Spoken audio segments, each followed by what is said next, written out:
फोडण्याची भाषा करतायत। जेव्हा मुद्दे संपतात ना तेव्हा माणूस मुद्द्यावर येतो। अहो परंतु हे डोके फोडण्याकरता दगड मारण्याकरता सैनिक राहिलेत कुठे तुमच्याकडे? तुम्ही तर तुमची जी संघटना आहे, तुमची जी सेना आहे हिंदुत्ववादी विचारांची, ती त्या राहुल गांधींच्या दरवाजाच्या बाहेर गहाण ठेवलेली आहे। तुम्ही जो हिंदुत्ववाद सोडलेला आहे, बाळासाहेबांचा विचार सोडलेला आहे, त्यामुळे जे आता उरलेले शिवसैनिक आहेत ते तुम्हाला सोडून चालले। रडारड करत होता, रिकाम्या बॅगा घेऊन वर्षामधून बाहेर पडलात, 10 दिवसांनी नवीन भरलेल्या बॅगा घेऊन गेलात। हे लोकांच्या लक्षात आलेलं आहे आणि त्या सहानुभूतीच्या लाटेवरती जे शिवसैनिक आतापर्यंत तुमच्याबरोबर शिल्लक राहिले होते त्यांना सुद्धा आपली भूमिका समजलेली आहे। जो हिरवा झेंडा हिरवा फेटा आपण जो बांधलेला आहे तो लोकांच्या लक्षात आलाय, त्यामुळे सर्वजण तुम्हाला सोडून चाललेले आहेत। अहो लोकप्रतिनिधी कशाला तुमच्याकरता राहतील? त्यांच्या खालती जनता जर त्यांच्यासोबत राहणार नसेल तर ते कशाला तुमच्यासोबत राहतील? सर्वजण तुम्हाला सोडून जाणार आहेत। जे खासदार लोकांमधून निवडून येतात त्यांना 10-10 वेळा मीडियासमोर उभे करता। काल दिल्लीमधील अतिशय वाईट अवस्था उभाटाच्या खासदारांची होती। मीडियामध्ये बातम्या आल्यानंतर सगळ्यांना संसदेतून बोलवून घेतलं गेलं। असेल तसं या संसदेतलं बजेटचं भाषण, बजेटची चर्चा सोडून या आणि मीडियासमोर एकमेकांचे हात धरून उभे केले आणि सांगावं लागलं की आम्ही तुमच्या सोबत आहोत। अहो डोक्यावरती बंदूक ठेवून पतिव्रतेचे धडे नाही देता येत। पतिव्रतेची परीक्षा ज्या पद्धतीने केली जाते त्या पद्धतीने काल खासदारांची परीक्षा केलेली आहे। खासदारांच्या मनात प्रचंड राग आहे आणि जर तुमचेच खासदार आहेत तर तुम्हाला 10 वेळा मीडियासमोर दाखवावं का लागतंय?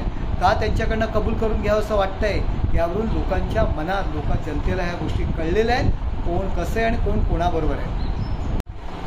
भारतीय जनता पार्टीचा जो विजय दिल्लीतील जनतेने जे त्यांना फार मोठा विजय जो दिलेला आहे त्याबद्दल दिल्लीतील जनतेचं मी धन्यवाद देतो।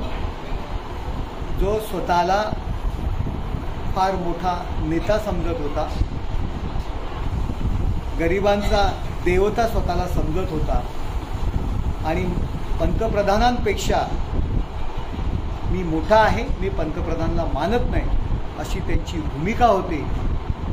खायचे दात वेगळे आणि दाखवायचे दात वेगळे अशी परिस्थिती होती।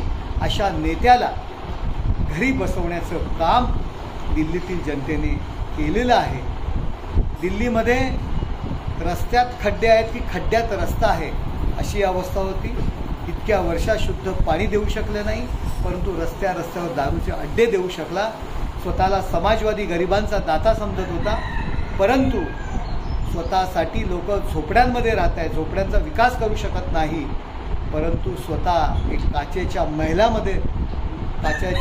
बंगल्यामध्ये जो राहून समाजवादाची जी काही वार्ता करत होत्या, समाजवादाची जी पोपटपंची करत होत्या, अशा माणसाला लोकांनी घरी बसवलेलं आहे।